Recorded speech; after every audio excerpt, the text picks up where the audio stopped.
कि नीतीश जी गलत रास्ते पर चले गए हैं। जहाँ गए हैं नीतीश जी, वहाँ नीतीश जी की आयु घटते जाएगी। हम बार बार यही शब्द यूज कर रहे थे। आज वहाँ से निकल गए हैं, इस बात को लेकर मुझको खुश हैं कि बड़े भाई वापस अरे आ हाँ, गए? बड़े भाई की जान बच गई, यह हमारे लिए खुशी की बात। नमस्कार, हमारा नाम है समरीन और आपने देखना शुरू कर दिया है लाइव सिटीज। देखिए, आपको मालूम है कि बिहार में जो गहमा गहमी चल रही थी, उस गहमा गहमी पर विराम लग गया है और आपको मालूम है कि बिहार में अब नई सरकार होगी, यानी कि बिहार में अब महागठबंधन नहीं बल्कि एनडीए की सरकार होगी। देखिए, आपको ये भी मालूम है कि शाम 5 बजे नीतीश कुमार 9वीं बार सीएम पद का शपथ भी लेंगे और आप पीछे मेरे भीड़ देख सकते हैं कि अभी से ही यहाँ पर नेताओं का आगमन शुरू हो गया है। आपको बता दें कि यहाँ पर जीतन राम मांझी भी पहुंच रहे हैं, यहाँ पर उपेंद्र कुशवाहा भी पहुंचे और बीजेपी के भी तमाम नेताओं का यहाँ पर आगमन शुरू हो चुका है और हमने भी यहाँ पर पहुंचे उपेंद्र कुशवाहा से बातचीत करने की कोशिश की। देखिए, आपको बता दें कि खबरें तो ये भी आई थी कि जैसे ही बिहार में तख्ता पलट हुआ, वैसे ही उपेंद्र कुशवाहा नाराज हो गए थे, असहज महसूस कर रहे थे और उसके बाद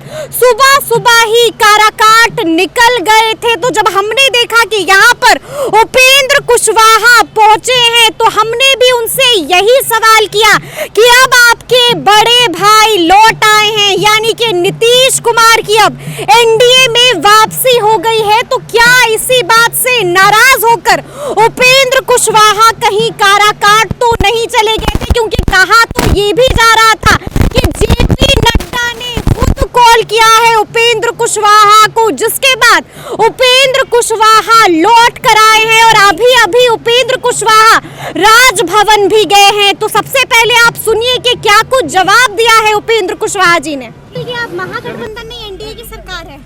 अरे तो हम तो बार बार नीतीश जी को कह रहे थे, तो आप लोगों को तो याद होगा कि नीतीश जी गलत रास्ते पर चले गए हैं। जहाँ गए हैं नीतीश जी, वहाँ नीतीश जी की आयु घटते जाएगी। हम बार बार यही शब्द यूज कर रहे थे।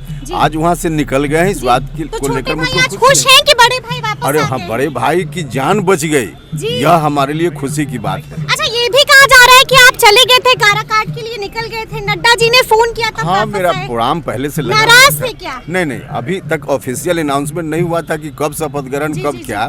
तब तक हम कैसे मान लेते कि आज ही शपथ ग्रहण होना है। तो जब जानकारी मिली फिर हम वापस। अच्छा, ये क्या लगता है, गठबंधन क्यों टूटा? अब क्यों टूटा, ये तो अब इसका जवाब हम कहाँ दे पाएंगे। जी, नीतीश कुमार जी ने कहा काम करने नहीं दे रहे थे। हाँ, तो ये इसका जवाब तो वही दे पाएंगे ना। जी। सही जगह वही है जहाँ से इस बात का जवाब अब मिलता क्या लगता है, सीट एडजस्टमेंट हो जाएगी एनडीए में? हाँ बिल्कुल, उसमें कहाँ कोई दिक्कत है। कहीं कोई पेच ना फंस जाए? नहीं, कोई पेच नहीं फंसेगा। तो सुना आपने क्या कुछ कहा है उपेंद्र कुशवाहा ने? आपने सुना कि उन्होंने साफ साफ कह दिया है कि हम तो खुश हैं कि नीतीश कुमार यानी कि मेरे बड़े भाई वापस आ गए हैं और उन्होंने सही फैसला कर लिया है।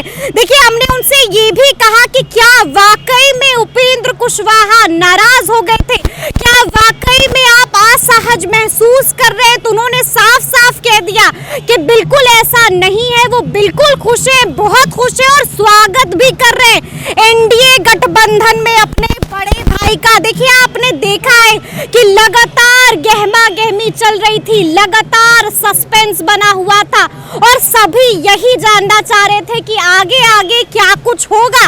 और आपने देखा है कि जो होना था बिहार में हो चुका है और बिहार में अब नई सरकार भी बन गई है, यानी कि बिहार में अब एनडीए की सरकार होगी और अब से कुछ ही देर में नीतीश कुमार 9वीं बार मुख्यमंत्री पद का शपथ भी लेंगे। तो हमने आपको सारी तस्वीरें दिखाई है, लाइव सिटीज आपको लगातार दिखा रहा है, लगातार हम आपको ग्राउंड से दिखा रहे हैं कि आखिर क्या कुछ चल रहा है। हम आपको दिखा रहे हैं कि अभी सीएम आवास के बाहर की तस्वीरें क्या बयान कर रही है और आपने सुना है कि अभी अभी यहाँ पर पहुंचे उपेंद्र कुशवाहा ने क्या कुछ कहा है। तो ये पूरी वीडियो आपको कैसी लगी है, कमेंट करके हमें जरूर बताइएगा। तो इस तरह के तमाम अपडेट्स के लिए ऐसे ही हमारे साथ बने रहिएगा और देखते रहिएगा लाइव सिटीज। बहुत शुक्रिया।